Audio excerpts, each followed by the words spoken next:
नमस्कार दोस्तों, ध्यान साधना चैनल में आपका हार्दिक स्वागत है।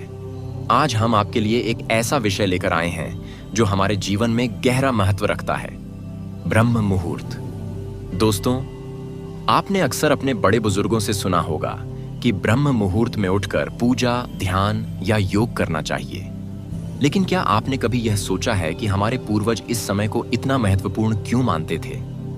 आज के इस वीडियो में हम जानेंगे कि आखिर ब्रह्म मुहूर्त में ऐसा क्या खास है जो इसे दिन के किसी भी अन्य समय से बिल्कुल अलग बनाता है। तो बिना समय गंवाएं, चलिए वीडियो को शुरू करते हैं और ब्रह्म मुहूर्त के इस गूढ़ रहस्य को समझते हैं। तो सबसे पहले हम बात करते हैं कि ब्रह्म मुहूर्त आखिर है क्या। ब्रह्म मुहूर्त, जिसे ब्रह्मा या यूनिवर्स का समय भी कहा जाता है, सूर्य उदय होने से लगभग 1.5 घंटा पहले का समय होता है।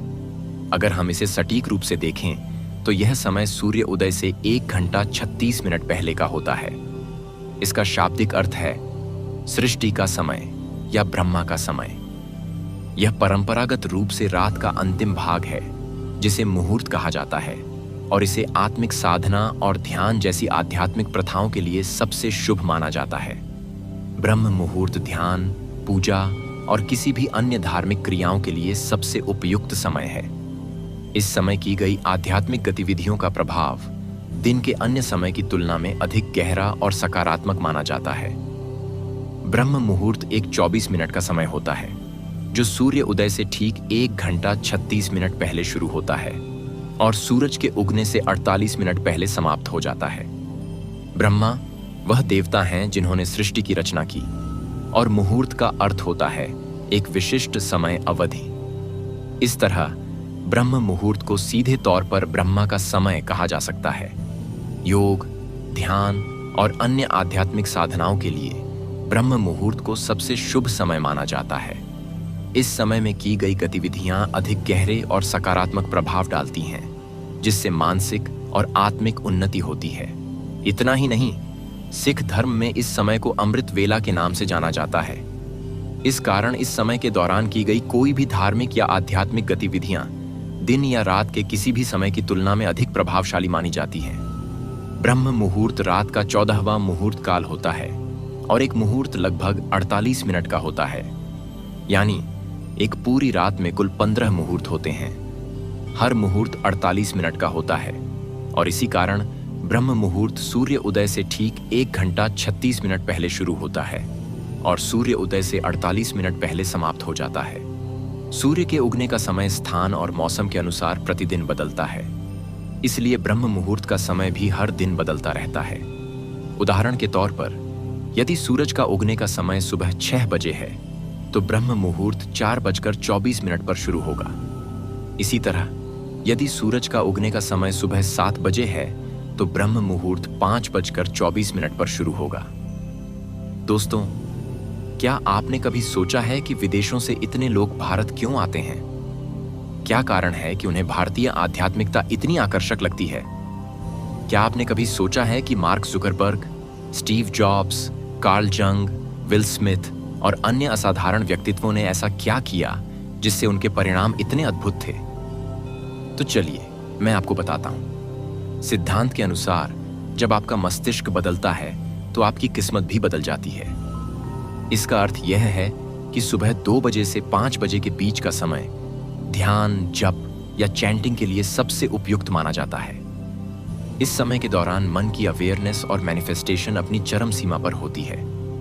इसी समय को परंपरागत रूप से ब्रह्म मुहूर्त या हमारे सृष्टिकर्ता ब्रह्मा के समय के रूप में जाना जाता है। इस समय की परिवर्तनकारी शक्ति का एक शानदार उदाहरण डॉक्टर पिल्लई के एक शिष्य का अनुभव है। डॉक्टर पिल्लई तमिल सिद्ध परंपरा के एक प्रतिष्ठित आचार्य हैं, जिन्होंने तमिल सिद्धों के गुप्त ज्ञान को पश्चिम तक पहुंचाया है। उनके एक शिष्य को अपने खुद के व्यवसाय को शुरू करने के लिए $1 लाख की अत्यंत आवश्यकता थी। डॉक्टर पिल्लई की सलाह पर उन्होंने हर सुबह 4 बजे उठना शुरू कर दिया, यानी अपने सामान्य समय से 2 घंटे पहले। सुबह उठकर वह डॉक्टर पिल्लई द्वारा दिए गए मंत्र का जाप करने लगे। वे हर दिन इस मंत्र का 2 घंटे तक जाप करते और फिर अपने काम पर चले जाते थे।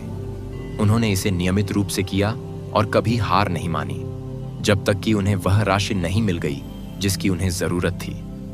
यह राशि एक अप्रत्याशित परिस्थिति में उनके पास आई, जो उनके मजबूत मैनिफेस्टेशन की शक्ति को दर्शाता है। जब हमारा माइंडसेट सामान्य तरीके से काम कर रहा होता है, तब किसी चीज को मैनिफेस्ट करना वास्तव में कठिन हो सकता है। लेकिन हमें जरूरत इस बात की होती है कि हम अपने मन और विश्वास में एक बड़ा बदलाव लाएं। हमें अपनी चेतना में एक बड़ा बदलाव लाने की आवश्यकता है, जो हमारे विश्वास, भरोसे और दृष्टि के सकारात्मक विचारों को विकसित करे। तभी आप इस विशेष समय के अद्वितीय प्रभाव को अनुभव करेंगे और आपके मैनिफेस्टेशन का परिणाम 3 आयामी रूप में आपकी वास्तविकता में दिखाई देगा। इतना ही नहीं, आप खुद को सही समय पर सही स्थान पर पाएंगे, क्योंकि ब्रह्म मुहूर्त के दौरान कोई अनपेक्षित रूप से आपकी मदद के लिए सामने आ सकता है। ऐसी अप्रत्याशित परिस्थितियों से आप बाहर निकलने में सक्षम होंगे। ब्रह्म मुहूर्त के दौरान आपके मन और समय दोनों स्थिर हो जाते हैं। इस टाइमलेस स्टेट, समयहीन अवस्था में आप अपनी इच्छाओं को मैनिफेस्ट करने के अत्यंत करीब होते हैं। इस अवस्था में आप कौन, क्यों, क्या, कब जैसे सभी सवालों को पूरी तरह भूल जाते हैं और संदेह से मुक्त हो जाते हैं। यही स्थिति है जहां आप अपने लक्ष्यों को मैनिफेस्ट करने की शक्ति को पूरी तरह अनुभव कर सकते हैं। अब हम बात करेंगे कि ब्रह्म मुहूर्त में क्यों जागना चाहिए। अब तक हमने आपको इसके कई फायदे बताए हैं, जो शायद आपको जल्दी उठाने के लिए काफी होने चाहिए। लेकिन अगर अभी भी आपको पूरी तरह से समझ नहीं आया, तो अब हम आपको एक तर्क संगत व्याख्या देंगे कि ब्रह्म मुहूर्त के दौरान जागना क्यों महत्वपूर्ण है। हम इंसान एक दैनिक प्राणी हैं, जिसका मतलब है कि हमारा शरीर सूरज और प्रकृति के तत्वों के अनुसार काम करता है।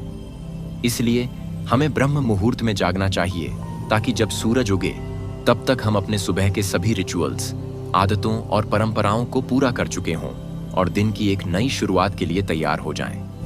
हमें सूरज को एक मेहमान की तरह मानना चाहिए और हर दिन उसे खुले दिल से स्वागत करना चाहिए। इसके अलावा कई लोगों का मानना है कि जो लोग सूरज उगने के बाद सोते हैं, उन्हें सूर्य देवता का श्राप यानी आर्ण प्राप्त होता है, जबकि जो लोग सूरज के उगने से पहले जाग जाते हैं, उन्हें सूर्य देवता का आशीर्वाद प्राप्त होता है। यही कारण है कि ब्रह्म मुहूर्त में जागने से जीवन में खुशी आती है। और एक बार जब आप इस दौरान जागना शुरू कर देंगे, तो आपके पूरे दिन का शेड्यूल स्वाभाविक रूप से संतुलित और व्यवस्थित हो जाएगा। अब आगे बात करते हैं कि ब्रह्म मुहूर्त में जागना क्यों महत्वपूर्ण है।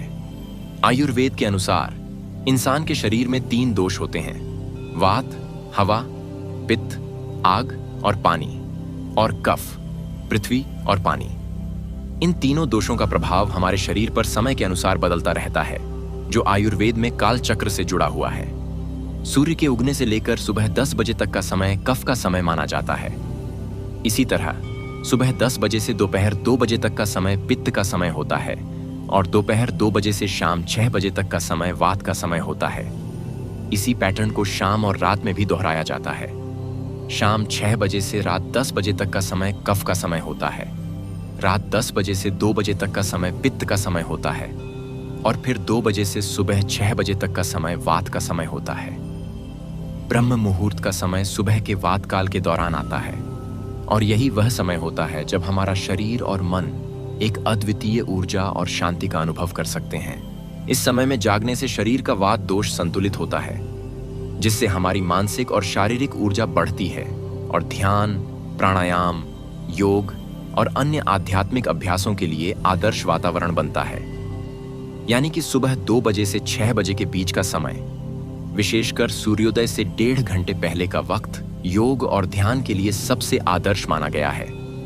इस समय मन स्वाभाविक रूप से स्थिर होता है, जिससे गहरे ध्यान की स्थिति में पहुंचना आसान हो जाता है। अब हम उन 6 गतिविधियों के बारे में चर्चा करेंगे, जिन्हें ब्रह्म मुहूर्त में करने से जीवन में सकारात्मक बदलाव आ सकते हैं। हमारे बड़े बुजुर्गों का मानना है कि ब्रह्म मुहूर्त में कुछ विशेष गतिविधियां इंसान को आत्म साक्षात्कार और आंतरिक समझ विकसित करने में मदद करती हैं। प्राचीन ग्रंथों जैसे धर्मशास्त्र और अष्टांग हृदय में भी इसका उल्लेख मिलता है और गुरुदेव श्री श्री रविशंकर जी भी सुबह उठते ही कुछ गतिविधियां करने की सलाह देते हैं, ताकि दिन की शुरुआत सकारात्मकता के साथ हो सके। तो आइए उन 6 गतिविधियों पर चर्चा करते हैं, जिन्हें ब्रह्म मुहूर्त में करने से आपकी जीवन शैली और दृष्टिकोण में उल्लेखनीय परिवर्तन आ सकते हैं। 1. मेडिटेशन। यह आत्म साक्षात्कार का सबसे अच्छा तरीका है। जब पूरी दुनिया सो रही होती है, तब ध्यान करने का समय सबसे उपयुक्त होता है। यह मन को स्थिरता और शांति देता है, जिससे मनुष्य स्वयं से जुड़ पाता है। ब्रह्म मुहूर्त का समय गहरे ध्यान के लिए आदर्श माना जाता है। इस समय में मन स्वाभाविक रूप से शांत होता है, जो आपको अपने भीतर की यात्रा पर ले जा सकता है। सुबह का ध्यान आपकी विचारधारा को साफ और केंद्रित करता है, जिससे आप दिन भर में मिलने वाली चुनौतियों का सामना अधिक स्थिरता और शांति से कर सकते हैं। 2. योग और प्राणायाम।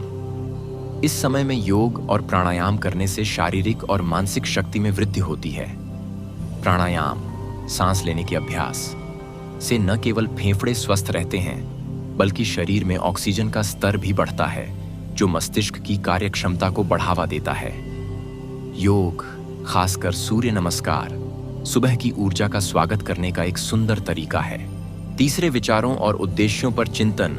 ब्रह्म मुहूर्त में उठकर अपने लक्ष्यों और विचारों पर चिंतन करें। यह समय आपको आत्मविश्लेषण और व्यक्तिगत विकास का अवसर प्रदान करता है। अपने जीवन में क्या सुधार करना है और क्या दिशा लेनी है, इन पर विचार करें। इससे आप दिन भर के कार्यों के लिए एक स्पष्ट मानसिकता तैयार कर सकते हैं। 4. आध्यात्मिक पठन। इस समय में धार्मिक ग्रंथों जैसे भगवद गीता, उपनिषद या आपके विश्वास के अनुसार किसी प्रेरणादायक पुस्तक का अध्ययन करना लाभदायक होता है। यह गतिविधि मन को सकारात्मकता से भर देती है और आध्यात्मिक ज्ञान के प्रति झुकाव बढ़ाती है, जिससे आप दिन भर के कार्यों में एक शांत और संतुलित मानसिकता बनाए रख सकते हैं। 5. संकल्प और प्रार्थना। प्राचीन शास्त्रों के अनुसार ब्रह्म मुहूर्त में की गई प्रार्थनाओं का प्रभाव अत्यधिक शक्तिशाली होता है। इस समय आप अपनी आत्मा से जुड़े संकल्प ले सकते हैं या ईश्वर के प्रति कृतज्ञता प्रकट कर सकते हैं। प्रार्थना आपके भीतर शांति और संतोष का भाव लाती है, जिससे दिन भर के कार्यों में सकारात्मकता रहती है। 6. पानी पीना, उष्णपान। आयुर्वेद के अनुसार ब्रह्म मुहूर्त में जागते ही गुनगुना पानी पीना बहुत लाभकारी होता है। इसे उष्णपान कहते हैं। यह पेट की सफाई करता है और पाचन तंत्र को सक्रिय करता है। इस अभ्यास से शरीर के टॉक्सिन्स बाहर निकलते हैं, जिससे शरीर में ऊर्जा का स्तर बढ़ता है और दिन भर में स्फूर्ति बनी रहती है। ये 6 गतिविधियां न केवल आपको एक सकारात्मक शुरुआत देंगी, बल्कि आत्म साक्षात्कार और आंतरिक विकास में भी सहायक सिद्ध होंगी। यदि आप इन गतिविधियों को अपनी दिनचर्या में शामिल करेंगे, तो आपके दिन की गुणवत्ता और उत्पादकता में निश्चित रूप से सुधार आएगा। ब्रह्म मुहूर्त का सबसे बड़ा लाभ यह है कि इस समय की गई किसी भी मानसिक या आध्यात्मिक साधना का प्रभाव कई गुना बढ़ जाता है। इसके अतिरिक्त ब्रह्म मुहूर्त में जागने से अन्य कई महत्वपूर्ण लाभ भी प्राप्त होते हैं, जो जीवन में सकारात्मकता और संतुलन लाने में मदद करते हैं। आइए इन फायदों पर विस्तार से बात करते हैं। 1. मानसिक शांति और स्पष्टता। ब्रह्म मुहूर्त में जागने से आपके दिमाग में एक विशेष प्रकार की स्पष्टता आती है। इस समय मन शांत और स्थिर रहता है, जिससे आप अपने विचारों को सही दिशा में व्यवस्थित कर पाते हैं। यह मानसिक स्पष्टता आपको जीवन में दिशा और निर्णय लेने में सहायता करती है। 2. स्व जागरूकता, सेल्फ अवेयरनेस। इस समय में आपके मन की स्थिरता आपको स्वयं के बारे में अधिक अवगत कराती है। आप अपने विचारों, भावनाओं और वास्तविक उद्देश्यों को गहराई से समझने लगते हैं, जिससे आपकी आत्मचेतना और छठी इंद्री, सिक्स्थ सेंस का विकास होता है। यह आत्म जागरूकता आत्म साक्षात्कार की ओर एक कदम है। 3. बढ़ी हुई उत्पादकता। ब्रह्म मुहूर्त में जागकर आप अपने दिन की शुरुआत जल्दी कर सकते हैं। यदि आप सुबह 4 बजे उठते हैं, तो दिन के अंत तक आपके पास अधिक समय होता है, जिसमें आप अपनी सभी प्राथमिकताएं पूरी कर सकते हैं। दिन की शुरुआत में ही अधिक काम करने से आप स्वयं को अधिक उत्पादक महसूस करते हैं, जो आत्मसंतोष और उत्साह का कारण बनता है। 4. आत्म साक्षात्कार, सेल्फ रियलाइजेशन। ब्रह्म मुहूर्त का समय आत्म साक्षात्कार की संभावनाओं से भरा होता है। इस समय में की गई साधनाएं जैसे ध्यान, प्रार्थना और चिंतन आपको अपनी आत्मा से जोड़ती हैं और आपको अपने जीवन के उद्देश्य को समझने में सहायता करती हैं। यह वह समय है जब आप बाहरी दुनिया से दूर होकर अपने वास्तविक स्वरूप का अनुभव कर सकते हैं। इन लाभों को अनुभव करने के लिए ब्रह्म मुहूर्त में जागना एक आदर्श आदत हो सकती है। यह न केवल आपकी मानसिक और शारीरिक सेहत के लिए महत्वपूर्ण है, बल्कि जीवन में एक नई सकारात्मकता और दृष्टिकोण भी लाता है। ब्रह्म मुहूर्त का समय अत्यंत शुभ माना गया है और इस समय ध्यान, योग या साधना का विशेष प्रभाव होता है। लेकिन इसके साथ ही कुछ सावधानियां भी बरतनी जरूरी हैं ताकि इस समय का सर्वोत्तम लाभ लिया जा सके। इस समय में खाने से परहेज करें, क्योंकि ऐसा करने से पाचन में समस्या आ सकती है और इसका शरीर पर विपरीत प्रभाव पड़ सकता है, जिससे बीमारियों की संभावना बढ़ती है। साथ ही ब्रह्म मुहूर्त में किसी भी गहन मानसिक कार्य को करने से भी बचें, क्योंकि यह मानसिक ऊर्जा को बाधित कर सकता है और इससे आयु घटने की मान्यता है। ब्रह्म मुहूर्त का समय सभी के लिए उपयुक्त नहीं होता। विशेषकर गर्भवती महिलाएं, छोटे बच्चे, बुजुर्ग और जो लोग किसी मानसिक या शारीरिक बीमारी से पीड़ित हैं, उन्हें इस समय न उठने की सलाह दी जाती है। साथ ही जो लोग रात का भोजन देर से करते हैं और पचा नहीं पाए हैं, उनके लिए भी इस समय जागने से बचना उचित होता है। ब्रह्म मुहूर्त में जागने के बाद कई लोग सोचते हैं कि क्या इसके बाद दोबारा सो सकते हैं। आदर्श सलाह यही है कि यदि आप जल्दी सोते हैं और ब्रह्म मुहूर्त में उठते हैं, तो दिन में दोबारा सोने की आवश्यकता नहीं होगी। हालांकि यदि नियमित रूप से जल्दी उठना कठिन हो, तो ध्यान और योग के बाद शवासन में कुछ देर आराम किया जा सकता है। इससे शरीर को पुनः ऊर्जा मिलती है और यह नींद आपके सामान्य रात की नींद से अलग होती है, जिससे आपके शरीर और मन को नई ऊर्जा प्राप्त होती है। नींद को लेकर आपको लग सकता है कि वो हमेशा एक जैसी होती है, लेकिन ब्रह्म मुहूर्त में जागने के बाद का अनुभव आपको अलग ही एहसास कराएगा। इस समय आप खुद को अधिक ऊर्जावान और ताजगी से भरपूर महसूस करेंगे, बिना किसी आलस्य या घबराहट के। हमें सूर्योदय तक जागते रहना चाहिए, क्योंकि ब्रह्म मुहूर्त में अधिकतर दुनिया सो रही होती है और वातावरण पूरी तरह शांत होता है। इस शांति में आप गहरी सांसें लेकर अपने तनाव को बाहर निकाल सकते हैं। कलियुग के इस समय में ब्रह्म मुहूर्त ऐसा समय है जो आपको सतयुग का अनुभव कराता है। यदि आप एक कलाकार हैं या किसी रचनात्मक कार्य से जुड़े हैं, तो इस समय को जरूर अपनाएं, क्योंकि इस समय में आपकी रचनात्मकता अपने चरम पर होती है। आपको अपने भीतर क्रिएटिविटी का प्रवाह महसूस होगा।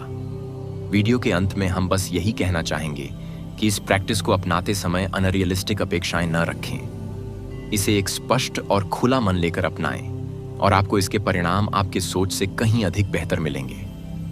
तो दोस्तों, अगर आप अपनी जिंदगी में बदलाव और सफलता चाहते हैं, तो ब्रह्म मुहूर्त का लाभ उठाना शुरू करें। धन्यवाद दोस्तों, उम्मीद है कि यह वीडियो आपको पसंद आई होगी। हमारे चैनल ध्यान साधना को सब्सक्राइब और वीडियो को लाइक करना न भूलें। अगले वीडियो में फिर मिलेंगे, तब तक के लिए जय हिंद।